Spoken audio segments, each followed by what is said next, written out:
What we're going to do is we're going to work with a plugin like Analog, and we're going to make use of the interval information that we've already been able to gather. So for Analog, we're going to use the two oscillators, so turn them on. You can have any shape that you want and direct both of them towards F1, but also turn off F1 if this is on. Turn that off. Essentially, you just hear the raw waveforms, and then turn on the amp section. If either of these are off, then turn both of those on as well. Now, what we notice about the oscillator section is that you've got two controls. We've got octave and we have semi. So semi is short for semitone. So we already know what that looks like in the pitch plugin. And the octave essentially means that instead of typing in -12, we just basically use your up and down arrows to change the octave of the oscillator. So here we go. So an octave higher, an octave higher, and one more. So it goes up to 3. And all the way back down, and then down an octave. One more octave.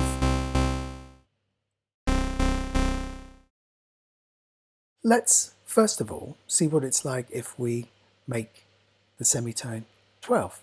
So they're an octave apart now. Let's make the oscillator 2 an octave away from there. So now they are 2 octaves apart.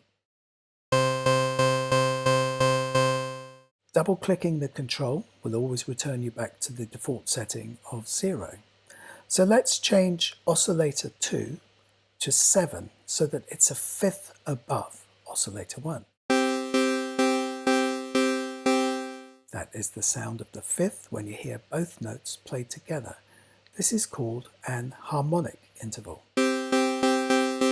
when the two notes are played together. Okay, so let's try the oscillator 2 as the fifth below. So what we're going to do, we're still looking for the scale degree 5. We're not talking about the interval of the fifth, we're talking about scale degree 5. So we do -5. Different sound. Compare it with +7. And now -5. So this oscillator 2 is below. It gives us a thick sound. Double click the semi back to 0.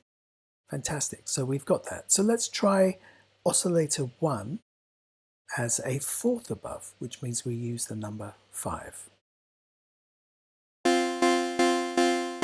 Now that's a very different sound. So let's try the opposite, which is in the lower register. So that's -7.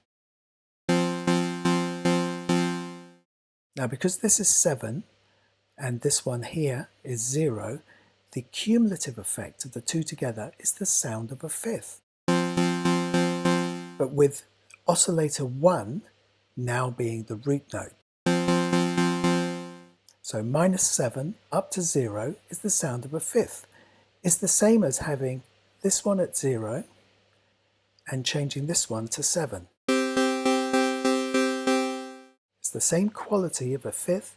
So let's try a different sort of sound. Let's say that we make this one an octave lower and this one a fifth higher, 12 and 7. That feels quite a bare sound. It feels like there's quite a lot of space between the two oscillators. And essentially there is. It's an octave and a fifth. So this is one of those things that you could think about in terms of how you plan on using voices within synthesizers, in terms of managing the spaces between them, the density, the richness, how you might approach using less EQ because you've voiced the synthesizers or the oscillators differently. Okay, if you like this and you like the other content, please remember to like and subscribe, and see you next time.